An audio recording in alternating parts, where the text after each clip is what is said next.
because I want to look back on my life and just say, yes, I tried it all, I tested it all, and I failed, which is completely fine. But I do not want to wonder what if, what if, what if.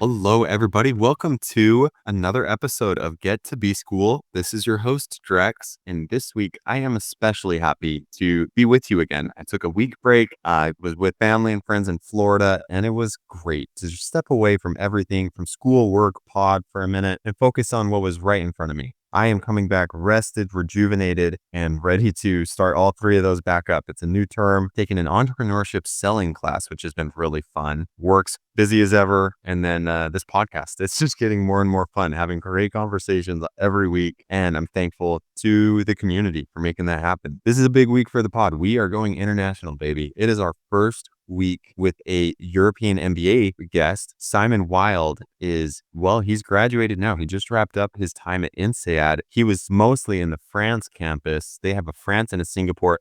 I'll let Simon speak to it because he knows obviously more than I do, which foreshadow that will become very evident when you hear me try to pronounce INSEAD in this conversation. I am ignorant, was ignorant, but still only 50% sure I'm saying it right. I apologize to everyone in the INSEAD community for butchering this pronunciation through the whole conversation. So if you need to mute me. I'm just calling it out before anyone else does. It's rough. Simon Wild gives excellent insight. Please turn it up for him. Shout out to Hadok for making this happen. He is a friend of mine here at Kellogg, and he's coming on the podcast later. He saw a post from a friend suggesting on LinkedIn that they wanted to learn more about international programs. And my man Hadok lined up 3 interviews in a matter of weeks of really great candidates with great diverse experience over the pond. So thank you to Hadok and people like Hadok who are making this community so great. And with that, we'll get to the good part now with Simon Wild.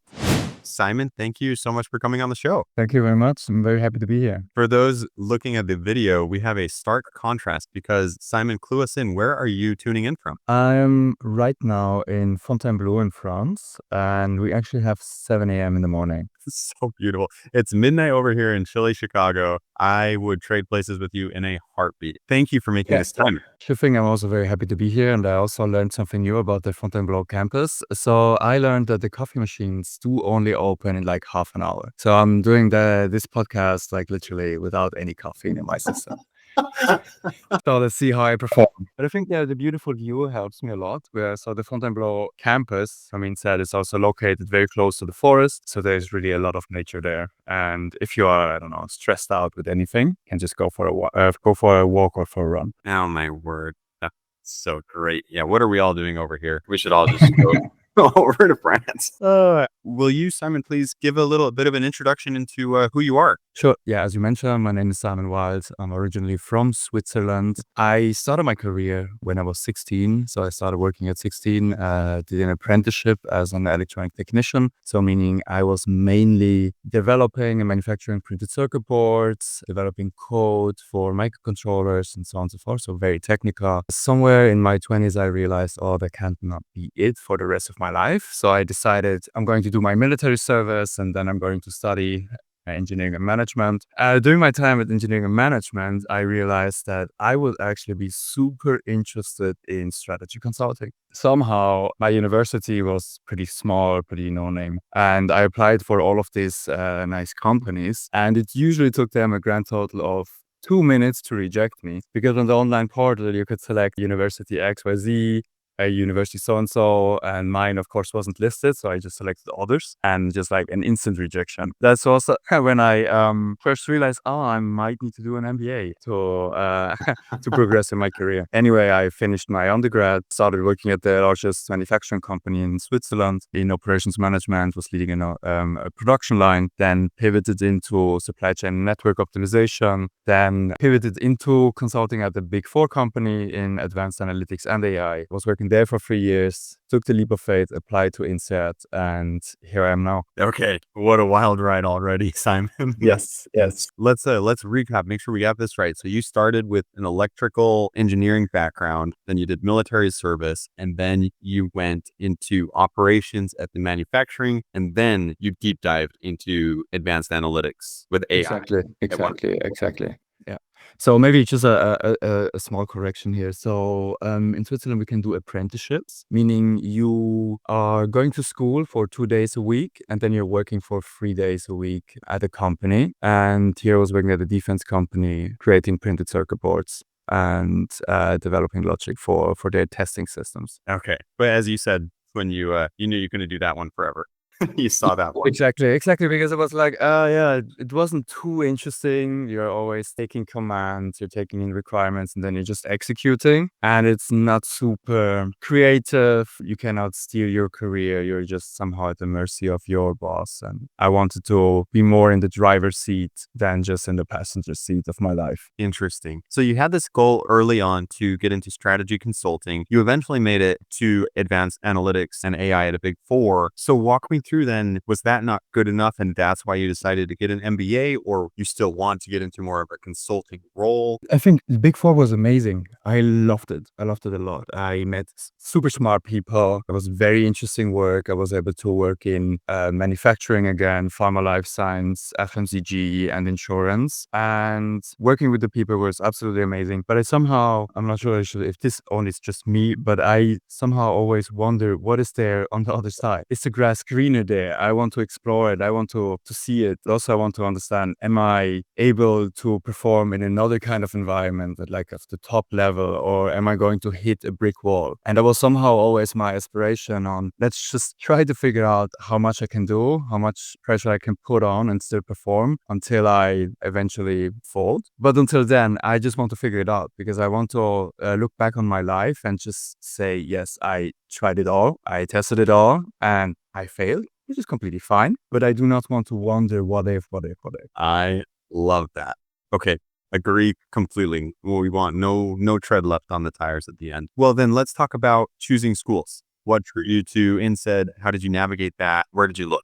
Sure. The first time I heard about INSEAD was actually 2016, when I was bored out of my mind in the library studying for mechanical engineering. And I felt like, okay, what is there else to do in life? To do an MBA, which would be interesting. Like I Googled MBA degrees, whatever. I ended up on the FT, the ranking, and back then INSEAD was number one. And I was like, what is this school? What is this? Because I don't know, from movies and everything, of course, Stanford, Harvard, MIT, all of the nice brands. Never heard of INSEAD. So then I started looking into it. I was like, wow, that's actually pretty cool. 10 months to 1 year program. You can do it in France and in Singapore. They have a great alumni network. I was from not even knowing how to pronounce the name to like, wow, that's actually where I want to end up in. I think it was quite a journey. And I mean, I am very ignorant as far as INSEAD, to be honest. Simon and I was going to come on here and pronounce it INSEAD. So I'm so glad you said it. So I can just pretend like I know what I'm saying. Did you consider other MBA programs, or was it once you figured out INSEAD or bust? Yeah, so that was pretty risky. In the end, I only applied to INSEAD. In my mind, I knew I wanted to work in strategy consulting. In my mind, I knew I wanted to do a top tier MBA, but I was already fairly progressed in my career. I was around 30 when I decided to apply. So already fairly late and old for US MBA. I think you guys are like on average 26, 28, something like that. Yeah, around there. Yeah. And the INSEAD MBA, we are usually a little bit older, 29 to 30. And I felt like, another 2 years back to school. I already had a master's in Switzerland, but again, maybe that's a little bit of a stretch. So I ended up only applying to this 1 year program, which, yeah, luckily worked out. It was a big gamble. Yeah, it was a big gamble. What do you feel helped you ensure that gamble? What got you in? So I think what got me in was mainly how determined I was on the path I wanted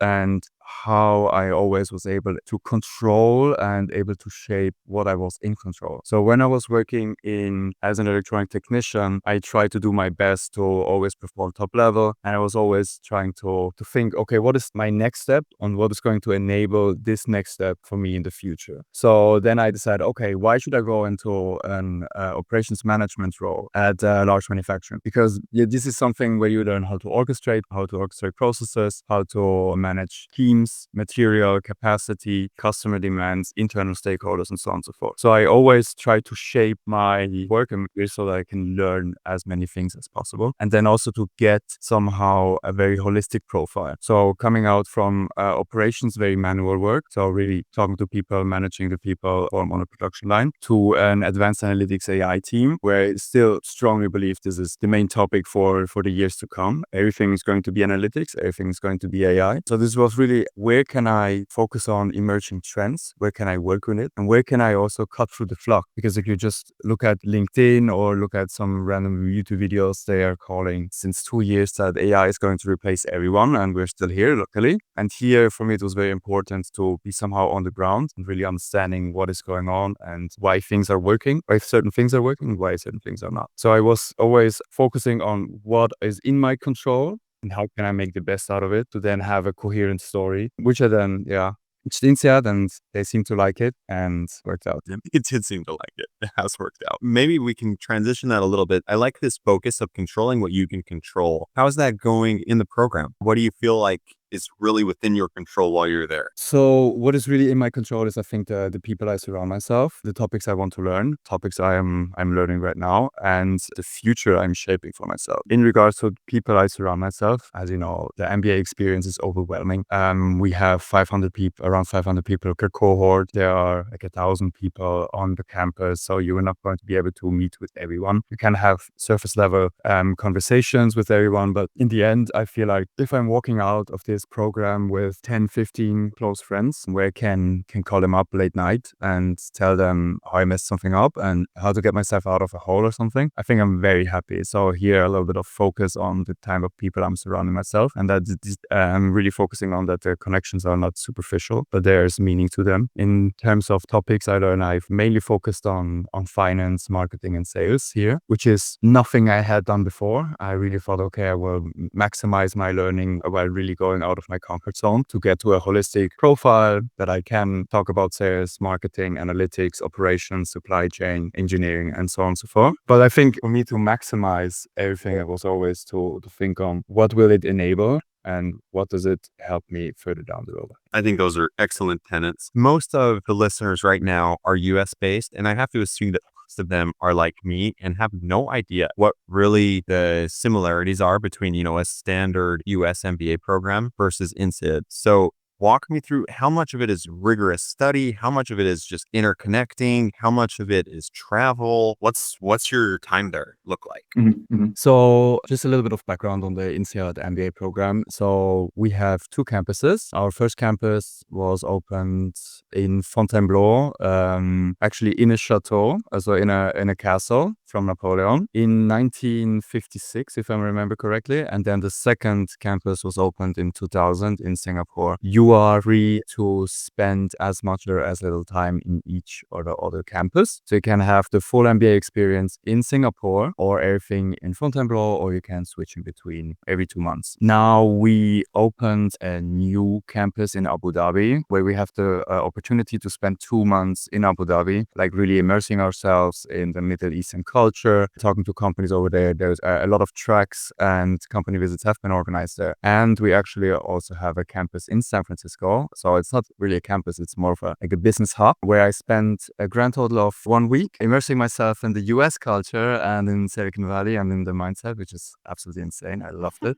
Where they are now planning for, I think, starting 2026, also offering a full period, which is 2 months, where you can live and work, live and study in the US and really be closer to the action if you see your future there. So that's a little bit of the program, how it is set up. Then we have around the first 4 months are core courses where we have accounting, operations, marketing, organizational behavior, and so on and so forth. I think that's pretty standard across all MBA programs, if I remember correctly. And then we have a wide range of electives we can choose, and then we can literally choose our own schedule, how it should be set up, and how intensive we want it to be. There's a vast difference on how people approach it. Some people want to really maximize their learnings, other people are maximizing their travels. So some people choose the schedule that they are on campus 2 days a week or something, and the rest they can do online classes or can travel. So there is actually the legend. I haven't met these people, but I strongly believe this is true. So there have been people that studied in Singapore in a campus.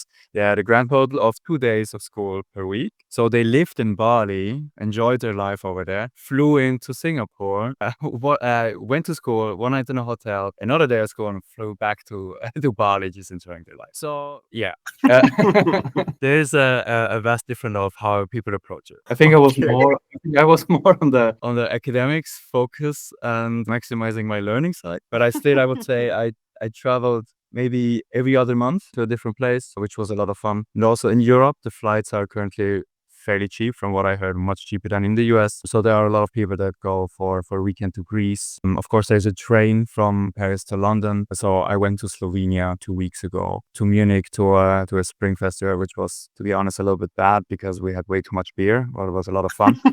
But it's also nice in Europe. There's so many different cultures around you that you can take like a flight for $100 and you can immerse yourself in a completely different culture and get to know new people. And what's kind of the demographic makeup of your classmates? Is it very diverse? Is it?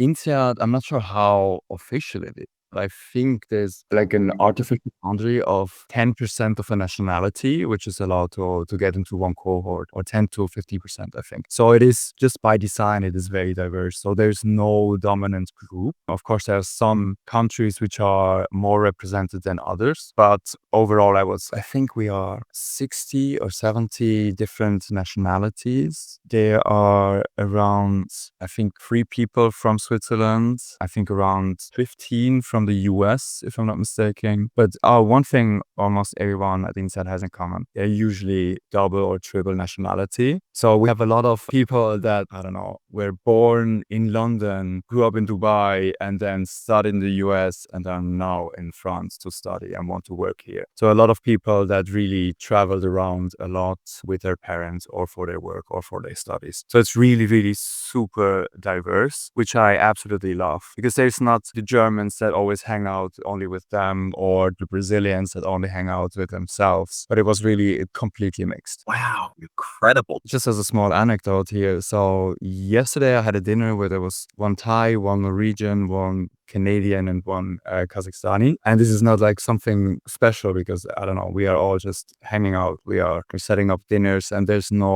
it's really a very nice mix of all of the nationalities, and everyone acknowledges that they are somehow a minority here. Incredible. And do you feel like you've made those 15 core friendships that you mentioned in the beginning? I think so. I think there are some great friends I made here. I very strongly hope lifelong friends with all kind of backgrounds. I see some people as role models on how they're approaching things, how sure they're going to be able to make it. So absolutely no doubts in their capabilities. If they're going into entrepreneurship or going into something else, you know exactly this is the right thing for them. I'm always doubting that. I'm not sure if I'm the only one here, but also people that somehow have attributes I really admire. Some people I go to for advice, which I really, really value a lot. That I was able to get to know these people with different backgrounds, with different capabilities, with different strengths, which I can also really, really rely to. Well, like you said, that's a sure sign of success in the program then. Yeah, I think I know the answer to this, but if you did it again, same choice, same program, or would you consider a different thing?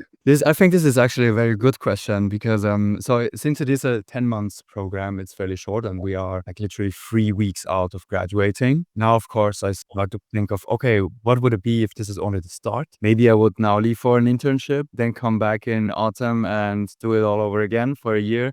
maybe more relaxed because then I have a job lined up. And then on the other hand, it's also like, yeah, it has been so nice, has been very intense. So because they cramp everything into 10 months instead of 2 years, I somehow also look forward to going back to reality, having maybe a little bit more of a structured and predictable life, and not like, should I go to Bali next week or not? But like that, just I plan further ahead than like 3 weeks or something. I'm still deciding on what I want. I think I would choose INSEAD again, just because of the people, because of the diversity, because of the opportunities of the different campuses and where I can study. But in terms of the duration of the program, I'm not sure, because I love spending time with the people here, and I would love to do it for another year. But I'm aware I need to go back to reality. Interesting how probably for many people before the program starts, the 10-month duration is like a big selling point. Like, hey, it's quick, you're in and out. 100%. That's Now- exactly my selling point. It was like, I'm already 30. I don't want to spend another 2 years in university. Let's just do it as quickly as possible, get the return. Yeah. Minimize your opportunity costs and get a salary. Right. And yeah, here I am now. Now you wouldn't be sad if there were a few more months. That's beautiful, actually. Okay. We are almost out of time, which is so unfortunate. So leave the listeners with advice. What do you have for someone in your shoes 3 years ago? 3 years ago, I think one very important thing is, so if you're interested in joining INSEAD, one thing which is very important is getting your story ready. So what is the red thread going through your career? Why did you decide to do A, B, C, D in this order? And usually in retrospect, you can paint a very nice picture to that. Then also look for trusted advisors in your friend group, in your work group, to somehow challenge your story, because my first draft was all over the place, and here to ask for sometimes harsh feedback was also great. So I got feedback from very good friends, from my dad, from coworkers, on how I should draft the story, how it is then a clear storyline. And then also what you want to get out of INSEAD. If you usually have a very clear goal, it's either entrepreneurship, consulting, or finance, but you just need to show how you would be a perfect candidate and how your background is helping your future decisions or your future goals. I think that was the most important thing for me. I've heard that at least one other time. I think that is such good advice. So I'm glad that you would share that. It's not something that's super simple to do. That takes introspection and it takes intentionality. And then maybe one last thing. One thing I also use a lot during my application is I actually use a lot of Gen AI to challenge my story. It was a lot of iteration of, hey, this is my story. Where do I fall short? What doesn't make sense? So it has always been my story and my story alone. It was nothing fictional, but just to get this feedback over and over again. Sometimes it's difficult to get real feedback. For example, if I ask one of my closest friends, and initially I was like, oh yeah, that's very good. I was like, dude, I need to have the harshest feedback possible because I want to make it be real, right? And if you ask a Gen AI chatbot to be as real as possible, it's like, it sucks because it's like, oh man, it wasn't that bad. That's actually a really good idea. I have not heard people doing that before. Yeah, no, I think that helped me a lot. Yeah. Gen AI doesn't keep the punching gloves on if you ask him. Well, Simon, thank you so much. We might have to have you on for a part 2 sometime. This was so Very happy. cool. Please reach out if we can ever do anything for you. But thank you for coming on. Thank you very much, Drexler, for having me. It was a very fun discussion. If anyone wants to reach out to me for any insights about getting into INSEAD, text me on LinkedIn, Simon Wild. Great.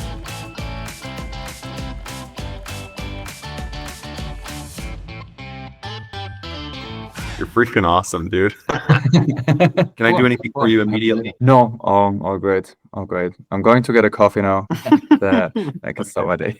Good night, and let's start into the Friday, and then hopefully a happy weekend. I'm not going to go drink coffee right now. So